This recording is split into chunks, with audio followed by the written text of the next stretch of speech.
Welcome to Grow the Family, a podcast sharing infertility stories, support, and the science behind growing a family. Each episode explores infertility through honest conversations, education, and real experiences from couples and professionals walking this road.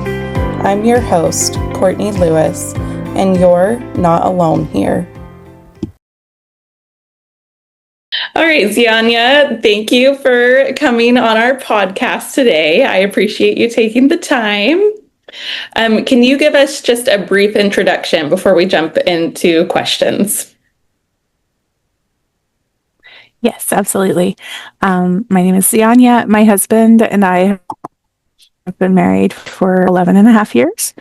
And our fertility journey has essentially taken the entirety of our marriage. Okay. And where you guys are in Canada? Yes, in Nova Scotia. Okay, so fun. I love getting, so many different people from different parts of the world. So I love that. That is so neat. You're my first people that are not here in America. So I'm like, yay. Awesome. I love that. Okay, well, so you said that y'all have been trying to have children for 11 years and that as of yet, y'all have not had success. So when you first started trying to grow your family, what did you imagine that journey would look like? Were you guys surprised or, tell us a little bit. Yeah, absolutely. So before my husband and I got married, we had talked about having kids. We wanted to get started right away. I was 26, 27 when we got married. So not old by any means, but definitely more mature than if I was in my younger 20s. And so we had discussed what that would look like. And we both felt really strongly that we wanted to start growing our So we did. And in the first 5 months of our marriage, we had 2 miscarriages, which was a lot. They were 3 months apart. Wow. It started off our journey in a way that neither of us anticipated. And we were still getting to know each other at that point in time. We hadn't known each other for very long before we got married. And so it was kind of throwing a whole wrench into everything right as we were trying to figure out ourselves and figure out how to, and it kind of shaped everything for us. Right. Wow. Yeah. Wow. Okay. Wow. Okay. So 2 miscarriages in your first 5 months of being married and newly married. So you're still trying to get to know one another, which can be really tough sometimes. Just trying to get used to one another. So at what point did you realize that this might be a longer or more complicated road than you initially thought? Yeah. So after our second miscarriage, it almost seemed like my body just didn't heal properly. And at that point in time, I stopped ovulating naturally and was very unprepared for that. Nobody ever prepares you for what any of this feels like. Right. No, I don't. And so we started meeting with doctors and we got a referral to a gynecologist and started kind of on that journey of doing testing and figuring out what was going on. The response was there's nothing wrong. Wow. And that opened my eyes to unexplained infertility. I had no idea that unexplained infertility existed. I didn't know that there could be anything medical, that they just stopped testing. Yeah, that they're just like, you're fine. Yeah. Wow. Exactly. So we started on some medicated cycles to try to get me ovulating again. And essentially for 3 years, we had no success, 3.5 years. And then we did have success and it was so exciting. And we got pregnant and I I thought about putting on mascara before this, and I realized I probably won't make it through without crying. So I apologize Oh, in advance. no, you're totally um, fine. so yeah, after that 3.5 years, we got pregnant, and we were so excited, and we thought this was it. This was our chance, and made it to our first ultrasound. Everything seemed like it was going well. And during the ultrasound, the tech basically said, "Oh, well, you're measuring a lot smaller than you should be. Is it possible that you got your dates wrong?" And I said, "No, like we've been at this for Yeah. like 4 years at this point in time almost. I was tracking everything. I knew exactly what my dates were for every cycle. Hmm. And so I knew in that moment something wasn't right. And I met with my doctor later that week, and she basically said that we just kind of had to wait it out and see what happened. And I would go back in for a follow up ultrasound. So our initial ultrasound was at 7 weeks and 5 days, was what I should have been at. Hmm. And then the follow up ultrasound happened at 10 weeks and 3 days. And it was discovered that I had had a missed miscarriage. And I ended up having to go in for surgery to kind of complete that process. Okay. And that was, I mean, at that point in time, we'd already had 2 miscarriages. We had dealt Right. with full on infertility for 3 years, Right. and nothing prepared me for the different emotions that came with that missed miscarriage. Wow. Um, and that came with a lot more questions and a lot more healing that needed to happen. Hmm. We ended up doing some more medicated cycles after that, and exactly a year later got pregnant again. And that one was, the numbers weren't rising as they should have been. It was pretty obvious it wasn't viable right from the start. Okay. And I lost that pregnancy a year, just over a year after we had found out we were pregnant with the one that ended in the missed miscarriage. So Okay. Can it you was, tell me what a miscarriage is compared to yeah, just like a normal miscarriage? Is there a yeah, difference? absolutely. So our baby had stopped growing at 5 weeks and 6 days. But my body didn't recognize it as a miscarriage. And so it Okay. was, everything to do with the pregnancy was continuing on. Yeah. Um, when I had the surgery to have the embryo removed, um, the doctor's note said that my uterus was measuring at exactly the 10 weeks and 5 days that it should have been. So Wow. everything was progressing as far as my body knew, Mhm. but the growth had stopped. The baby had died. So Wow. yeah, Wow.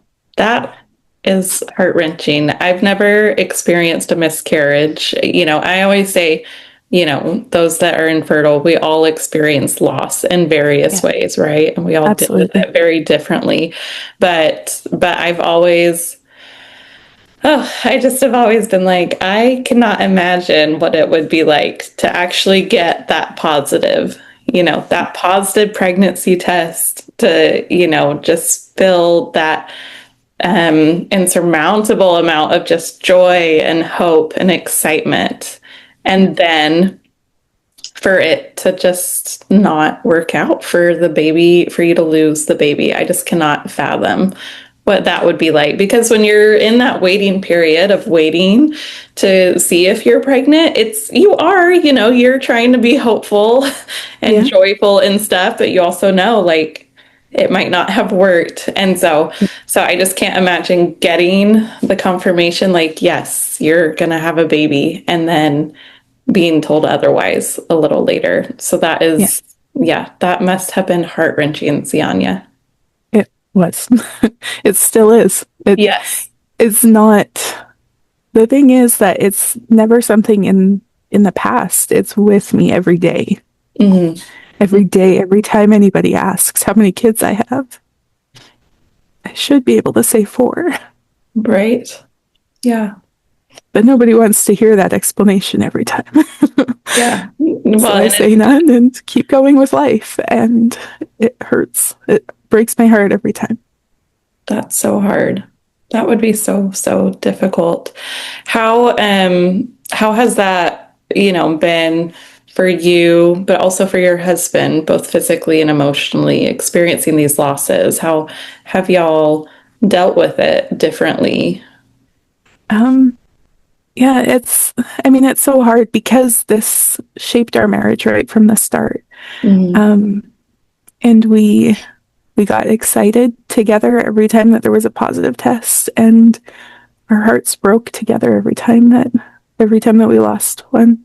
Mm-hmm. Um, we both dealt with it very differently. I think each of the pregnancies hit each of us, obviously, but the missed miscarriage, I think, was the first one that Matthew had truly started to get excited about. He felt like that one was going to change everything, just like I did. I mean, we both felt the same way.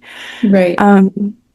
But I think that with the others, I mean, it was my body that was changing. It was my body that, like, I felt it. I knew that I was pregnant.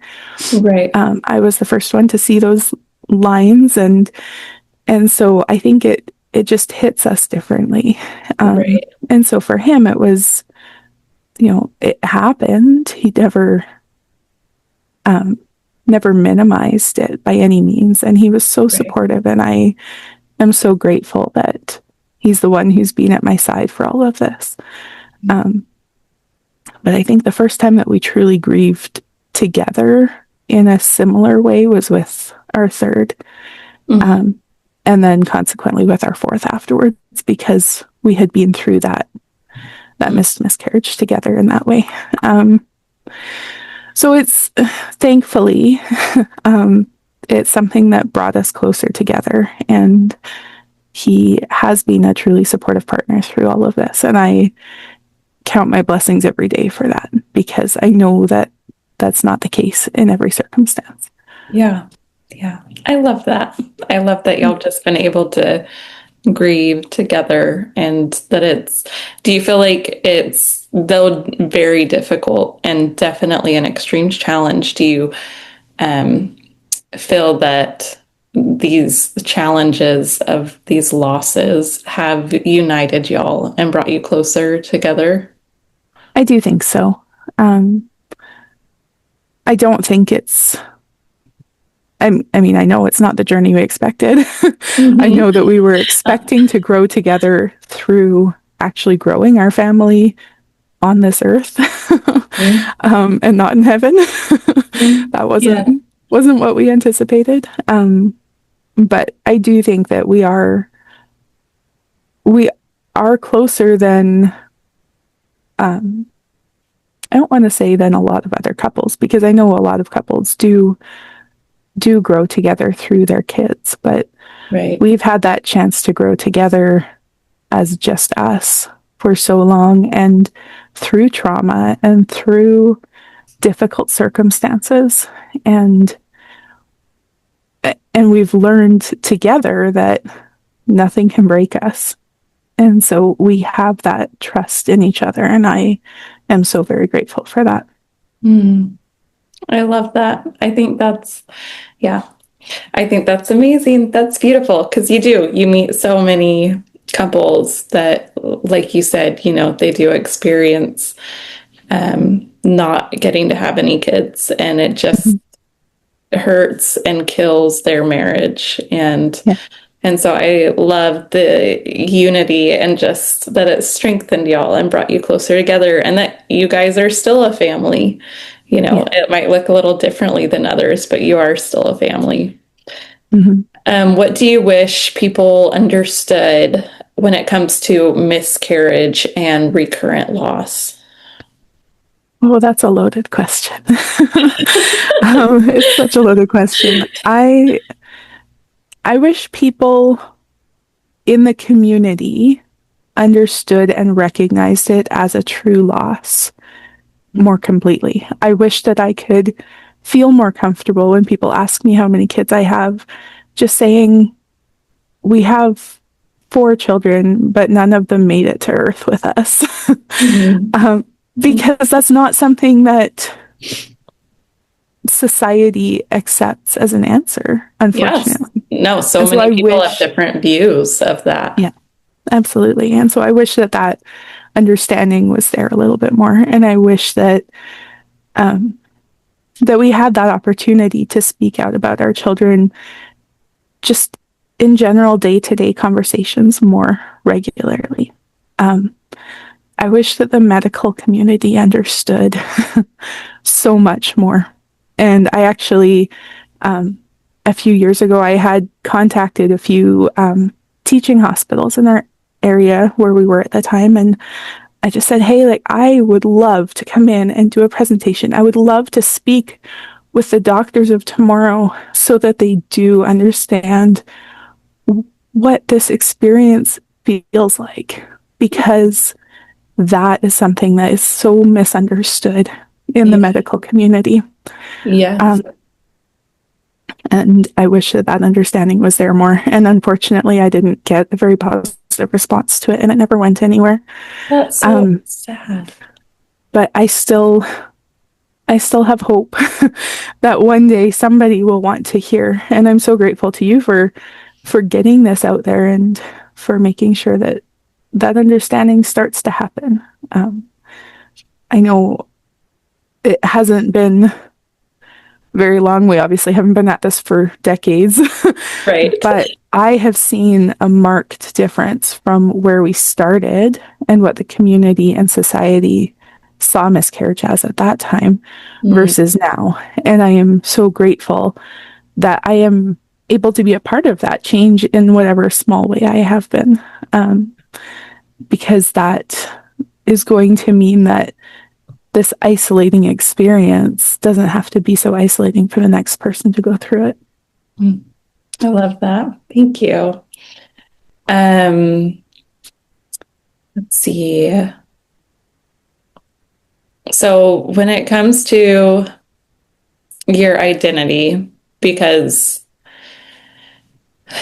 we know, I mean, we just hear a lot about women, and I know it's a lot different today. You know, you just got women that are really big into working their careers, and they don't really value motherhood. You know, motherhood isn't near as valued today as it used to be, right? But for you, it is something that you definitely value. So how has your infertility journey shaped the way you see yourself as a woman, and even as a future mother, whether that's here or in the next life?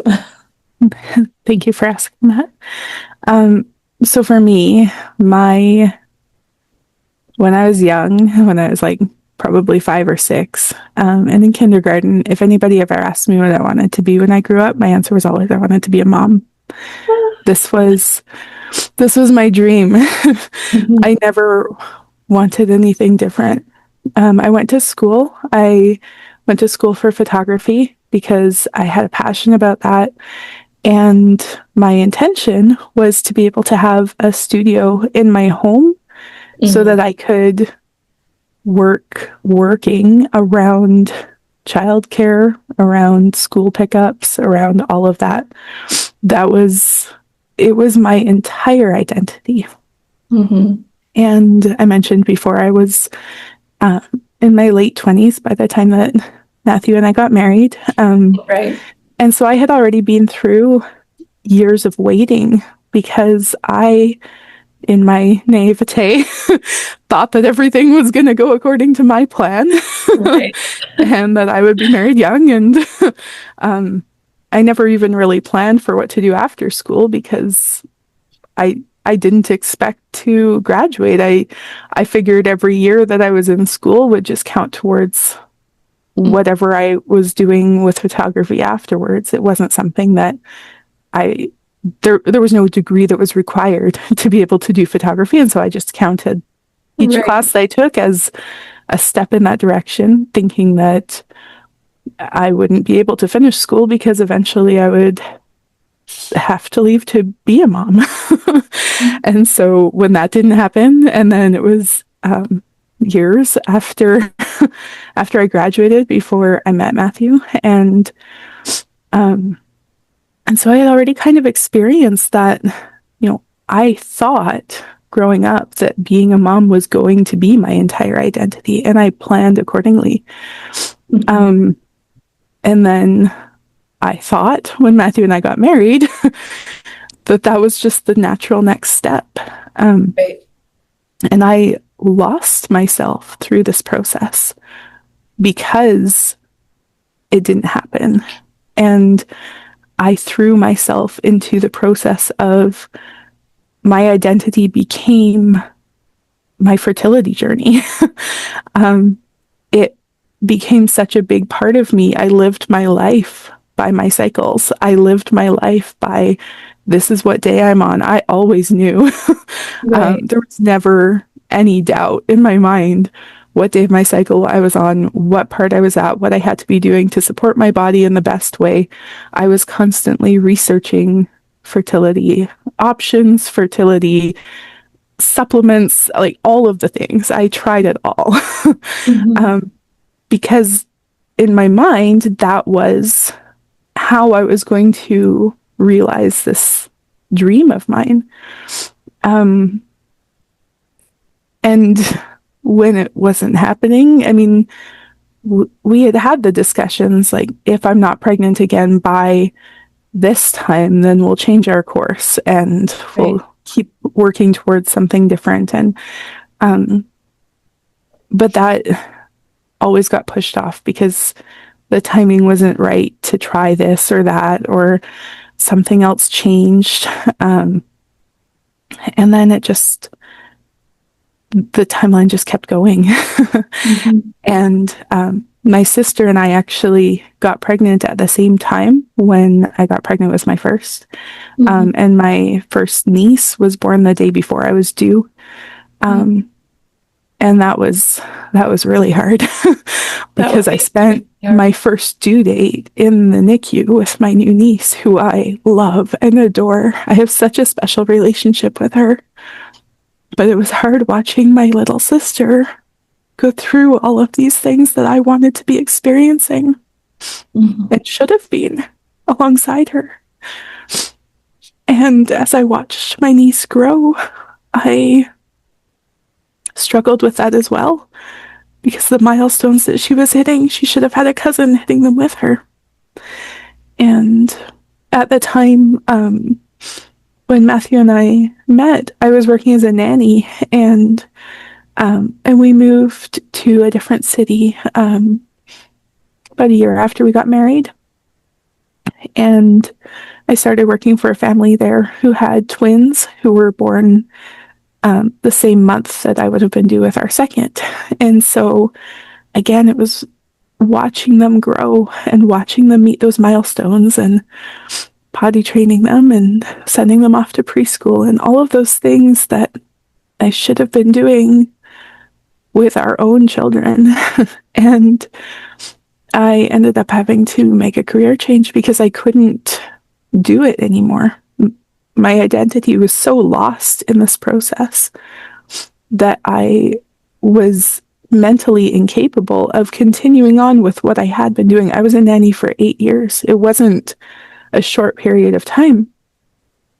Um, but I had to completely rediscover myself in this new season of life that I never expected to be in. Right. Um, and I'm still doing that. I Yeah. still don't have the answer. I still can't sit here and say, oh, well, I know who I am now. Right. Because I still long for that so much. Mm. And I am in a much healthier place now than I was before Mm. to do with this journey. But it's still such a big part of me and of what I feel like I am missing out on Mhm. Yeah. every day. Yes. Yes. Wow. I would have needed a career change as well if I were in your shoes. Yeah. Um, what would you say? I mean, if you could pinpoint, it doesn't have to be one thing, but is there anything that stands out to you that you feel like has helped you with your identity? You say that it's not as hard as it was, but it is still hard. Um, Mhm.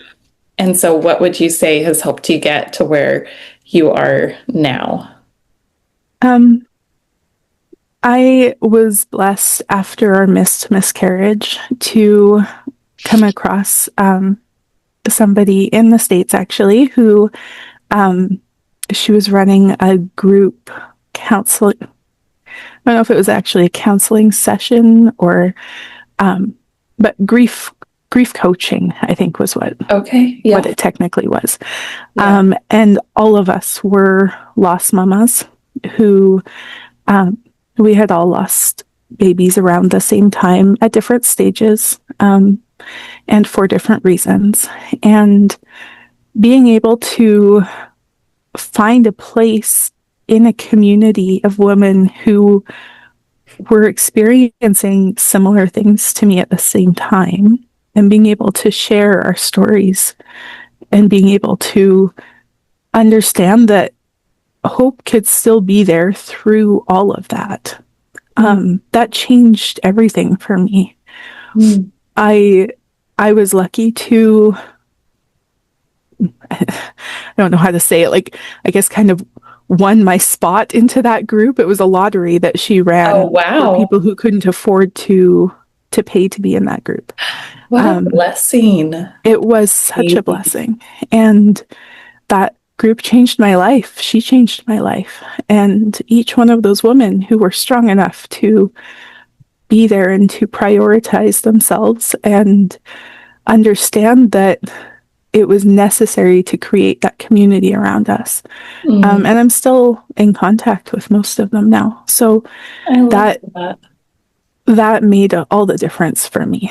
And it helped me to find the building blocks to be able to rebuild my identity in a different way. Mm, Um, and I mean, other blessings and small miracles along the way. It wasn't just that. right.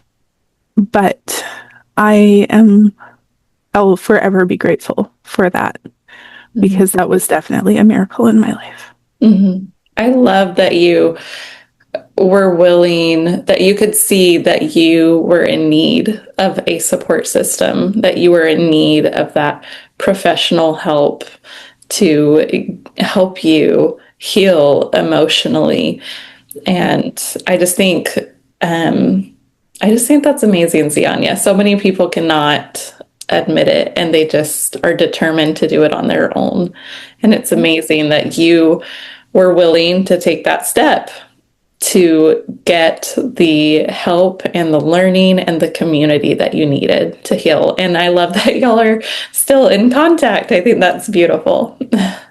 Thank you. Is there anything else that has really helped, like whether it's faith or just your maybe your understanding of your purpose or fitness or just anything that you can think of that has really also helped in the healing of Yeah. this or just helps on the day to day because as you said this loss it doesn't ever go away. It It's doesn't. always going to be there like you said. And Yeah. so what just helps you continue to get through those difficult seasons or those hard moments that you have and will have?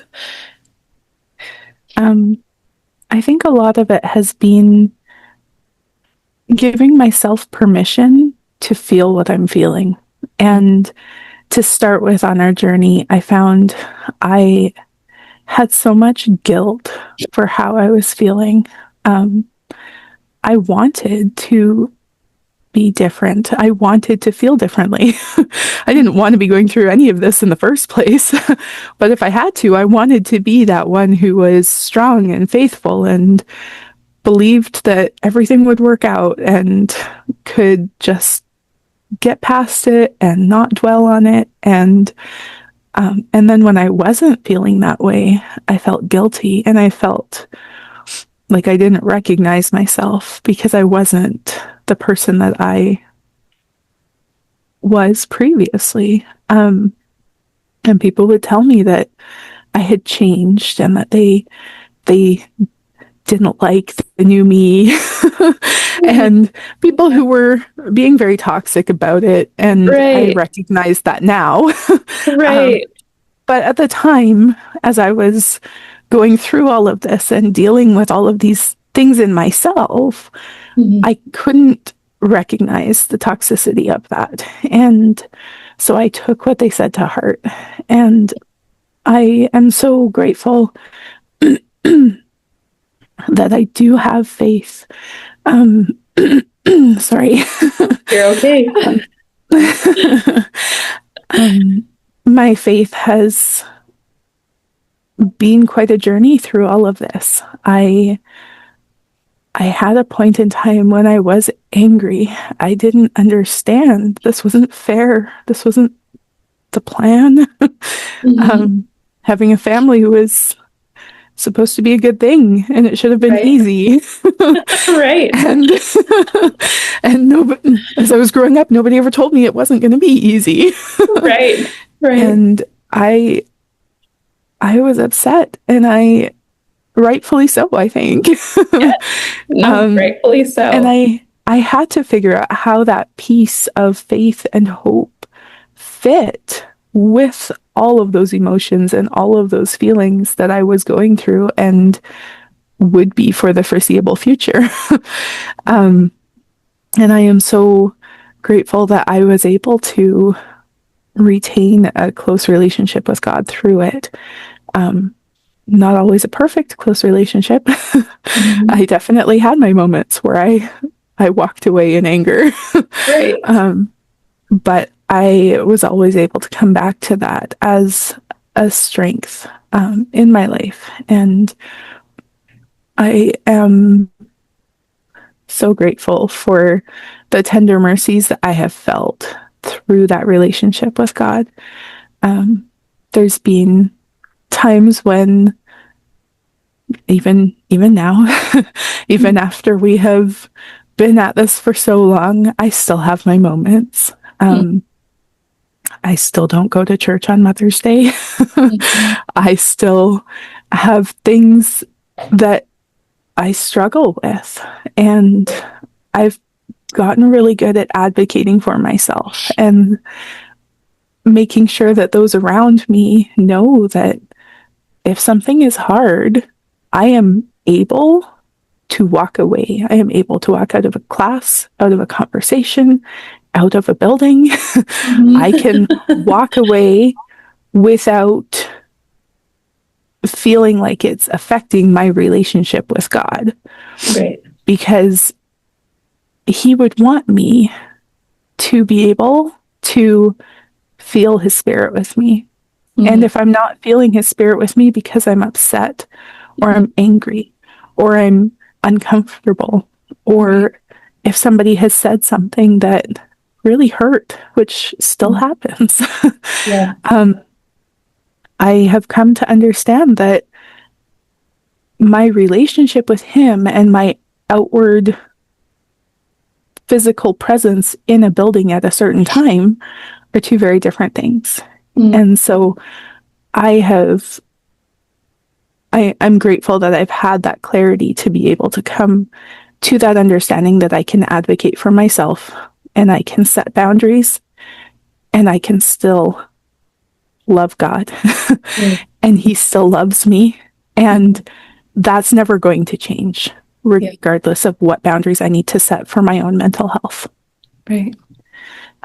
So I hope that others understand that as well, that what you're feeling is okay. Mhm. And boundaries are wonderful things. Mhm. And being able to speak up for yourself is going to help so much in your journey towards healing. Mhm. Um, I haven't talked much about what happened after our fourth miscarriage. So Yeah. um, we we had our fourth miscarriage in October of 2019, Okay. and at that time got a referral to a recurrent pregnancy loss clinic. Okay. at the hospital in Vancouver. We were in British Columbia at the time. Um, we had our first meeting there in February of 2020, Mhm. and then everything got shut down because of COVID. Yes. Um, and our move to Nova Scotia was planned before COVID hit. We Mhm. had been planning it for 3 years before we left there and came here. And it just so happened that um, we were unable to continue to pursue that further testing that we wanted to with the recurrent pregnancy loss clinic before we were moving. Okay. Um, and so that effectively ended our journey down that road. Okay. Because in our time in BC, we had worked with more than 25 medical professionals of all kinds, Wow. um, both gynecologists and um, specialists in that in that field. We had worked with Mhm. fertility clinics. We had worked with family doctors. We had worked with um, people who did Eastern medicine and naturopaths, and like we tried every single thing. Mhm. And so when we moved, it was still COVID. We moved in Right. 2021. So it was still kind of in that things were just opening up again. Right. Um, and we just kind of sat down and we were like, how far do we pursue this? At this point in time, um, well, I'm now 38 years old. So if Mhm. I were to get pregnant now, it would be a geriatric pregnancy, which Right. brings in a whole other bunch of things. And we contacted a fertility clinic out here thinking, well, maybe we'll try again. Maybe they'll do tests that weren't run 100 times with the same Right. tests, getting the same results Right. by Right. other doctors on the other side of the country. Um, but we were told that there was um, not a substantial fee, but there was a fee to just apply to be at the clinic. And then with that, there was a 12 to 18 month waiting list. And Wow. it just got to the point where we were like, it doesn't make sense at this point in time. By the time that we Right. get there, by the time that the testing is done, I'm going to be of an age where they're not going to want to work with me anyways. Right. Right. um, and so we have shifted our journey at this point in time, and we are working towards looking at adoption as a way that we can attempt to grow our family. We also know that that's not guaranteed either. Right. Uh, and for a long time, I didn't want to pursue that. I knew that this major change and this move was happening, and I didn't want to go through the process just to stall out and then have to start all over again, anyways. Right. But I also had to come to an understanding within myself where if this, I don't want to say fails, but if Mhm. we fail to become parents in this way as well, there's a reason for it. And that's okay. Mhm. And I had to get to the point where I could say that and Mhm. believe it before we started down that path, Okay. because I knew for myself I wouldn't have been able to have gone through all of that just to fail in another way. Mhm. Even just a few years ago, I wasn't capable Ready. of doing that. Wow. So y'all have started the process, or y'all are getting it kicked off for the adoption Yeah, route. just barely, Okay. but No. it's the plan. Yes. And we Yes. recognize that plans don't go according to plan all the time. So, We do. We do. Nobody recognizes better than the infertility community. Um, absolutely. yeah, I do think that's amazing, though. That's also our kind of the plan that we're leaning towards next as well. And so anyway, but I do understand how difficult it is to come to that decision. It's a very difficult journey just mentally to be like, can I go this route? And am I mentally and emotionally ready for this route? And I guess the honest answer is you don't ever really know. But I love that you were like, I at least have got to be able to answer this question. I have to be able to understand that even this might not pan out, and then that's okay. And I love that you took the time to really do that. Thank you. I've always felt strongly that however children came into our home, they should feel like they were wanted in our family exactly how they came into our family. And I never wanted it to be something where our journey was, well, we couldn't have our own, so we decided to adopt instead. That was never it. Right. Matthew and I talked about adoption before we ever got married, before we ever knew that this was going to be what our journey looked like. Mm-hmm. We just always planned to try for our own first. But this was always the end goal. This was always something on the table. And however a child comes into our home, I want them to know that they are loved and they are wanted, and they weren't plan B. They weren't a consolation prize. They were exactly who we wanted in our lives. We have a lot of love to share, and we just are looking forward to being able to share that with a child in our home. You all are going to be the best parents. I'm just Thank excited for you. But it was really important to me that my healing was, I don't want to say complete because it's never going to be complete, but was at a point where I could offer that to a child wholly and completely without feeling like I wanted something different. Right. Yeah. Okay. Well, I want to ask you two more questions and then we're going to close. Okay. So what has helped you keep sharing your story so openly, even through the tears? Because it's hard for so many to share their story. And I imagine it would be even more challenging if you have not been able to have success. So tell us what has helped you to keep sharing.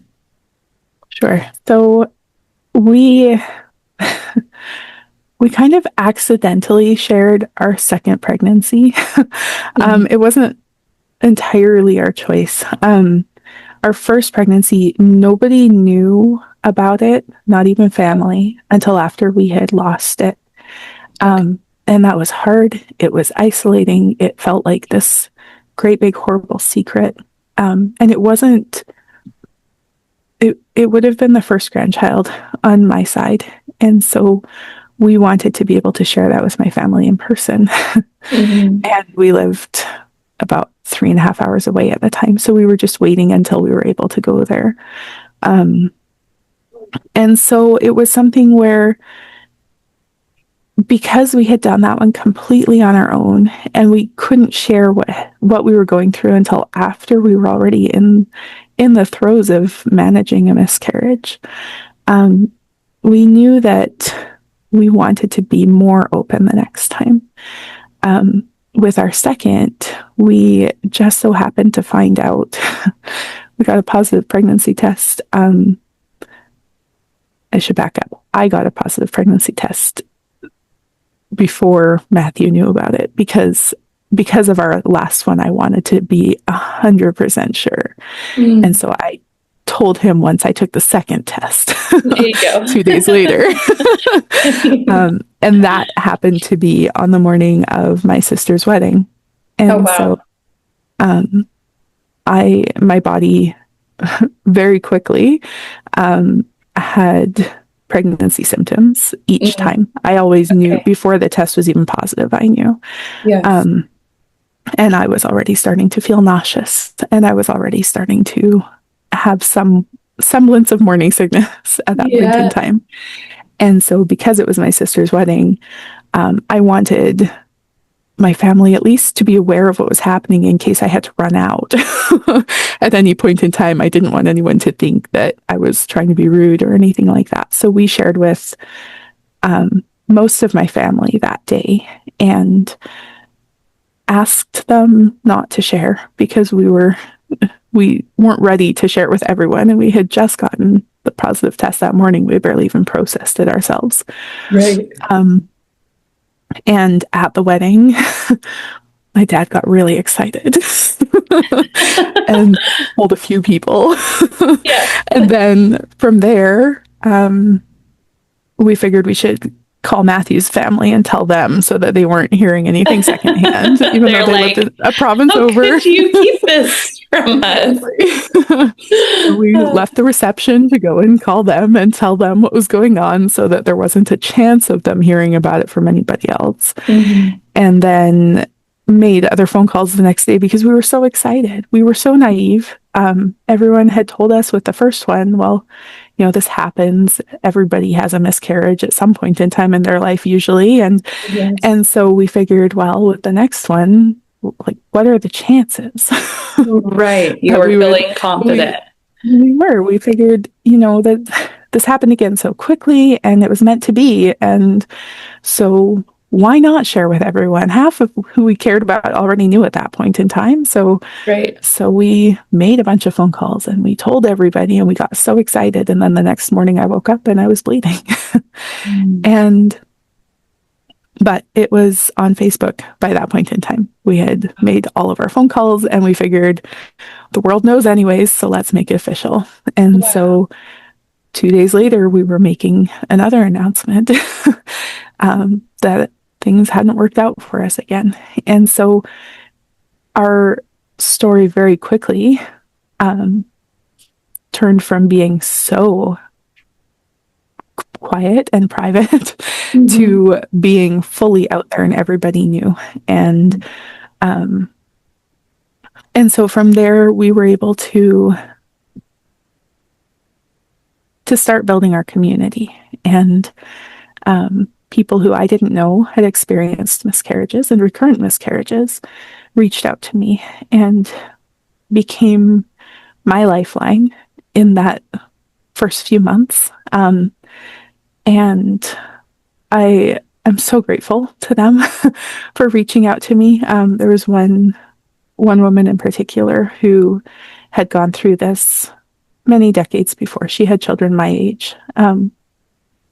And she was so sweet and was there every time that I messaged her in agony, talking about how I didn't like how I was feeling and I felt guilty for feeling what I was feeling, but also I couldn't stop feeling it.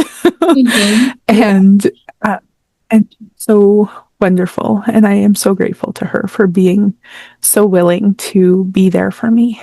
And so in turn, as I moved forward through this, I recognized how needed that was at that time.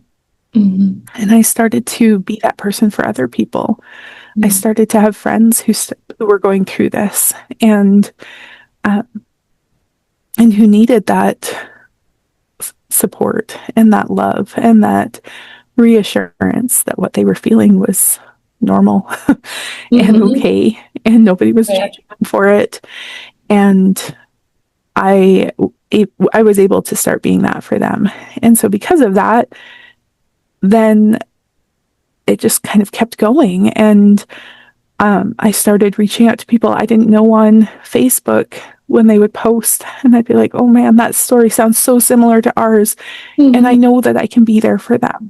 And then we would have people who knew people who were going through this. And they would say, hey, like, I don't know what this is like, but you do. And do you mind if I pass your phone number on to them? And so it was an accident that our story was out there in the public eye. Right. And I am so incredibly grateful that that happened because it changed everything for us. We didn't have to hide what we were going through. We were able to talk freely about it as we were going through it. And we had a community of support. And we also had a community of people who were negative and who questioned everything and who questioned whether or not we were being honest about what we were going through, and who were very I don't even know what the word is, but it was awful. Yeah. Yeah. But that helped me to be stronger and grow more of a backbone Mm-hmm. in sharing our journey. Mm-hmm. And I started to be able to be that person who, when people were going through things, I could genuinely say, I am always here. I'm a phone call or a text or a private message or whatever away. Mm-hmm. And my inbox is always open and judgment free because I have felt it all. Yeah. Yeah. We've been through infertility, we have been through doctor's appointments, we have been through losing hope and gaining hope and having it dashed and miscarriages and missed miscarriages and every piece of it. We've experienced it, and I've experienced the ugly feelings that come along with every single step of that. And it's okay because it does get better. Mm-hmm. But having that person that you can talk to and not feel judged through that means absolutely everything. Yeah. And so I have made it my life's mission to be that person for as many people as I possibly can. I love that. I think that's so good.